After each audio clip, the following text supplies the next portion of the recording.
Hi everybody, Randy Wickman here, out in the snow. I'm here for one reason, a silly reason, but the claim has been made that Tungsten Super Shot does not respond much, if at all, to choke.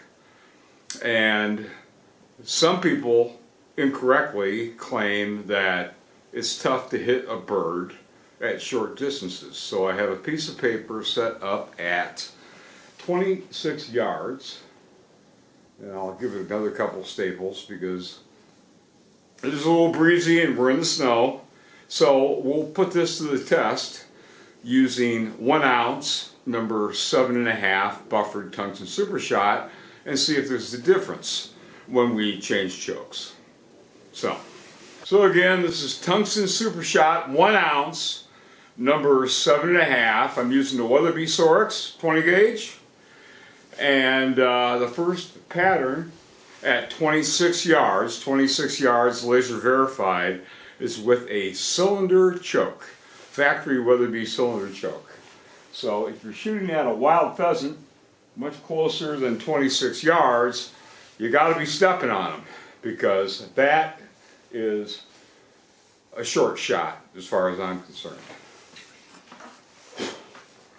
Get a little snow off the handy dandy chair.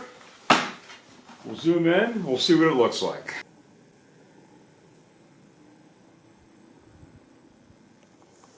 Okay, 26 yards. You should be able to see all the pellets hit.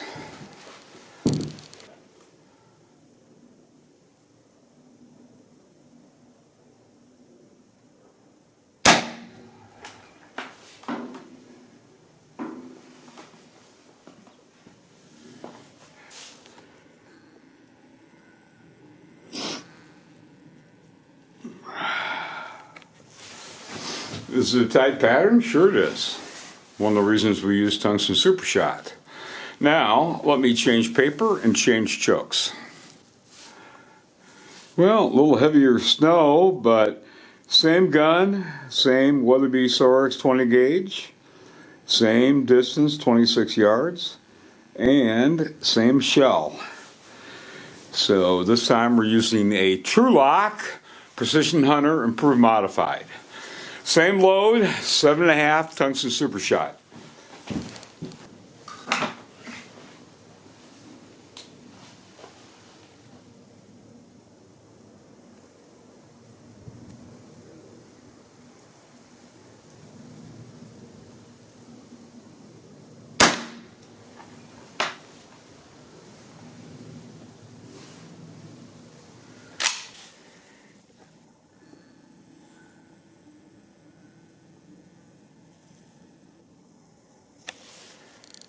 So hopefully this answers the question, at least in part. Does Tungsten Super Shot respond to choke? Yes, it does.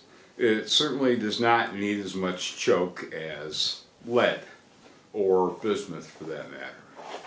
But this pattern,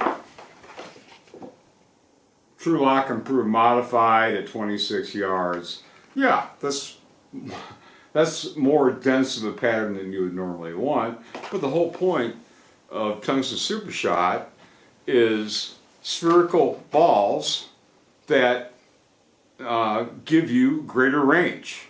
If all we're going to do is shoot pheasants at 20-25 yards, steel is just fine.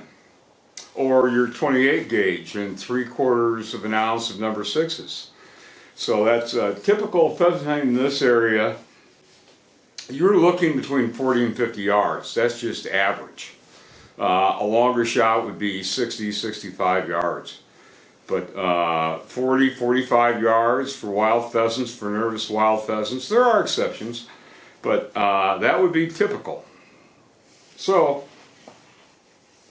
this is the reason for Tungsten Super Shot. Not for short range, that's for sure. Now, this is a 1 ounce load.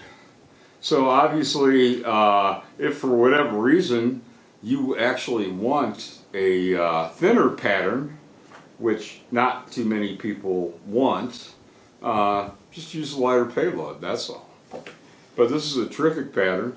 And obviously, if you're missing the bird at 25 yards, even with this improved modified, you're way, way off the bird. I mean, this is the area right here that you want to put in front of the pheasant or on his head. But if you have to go through the body, particularly once you get out 40, 45 yards, you've got a lot of pellets to do it. So, most of the patterning that I've done, of course, has been at 40, 50, and 60 yards, because that's the point of Tungsten Super Shot. It's either a turkey load or it's a long-range load. But it does respond to choke, but not as dramatically as lead or bismuth. But neither does steel. So, very little difference. You can shoot steel through a cylinder choke, and at very short range, at 20-25 yards, you're still going to have usable pattern. The advantage of Tungsten Super Shot, of course, is the dramatic pellet count that you get for a load like this. Incredible.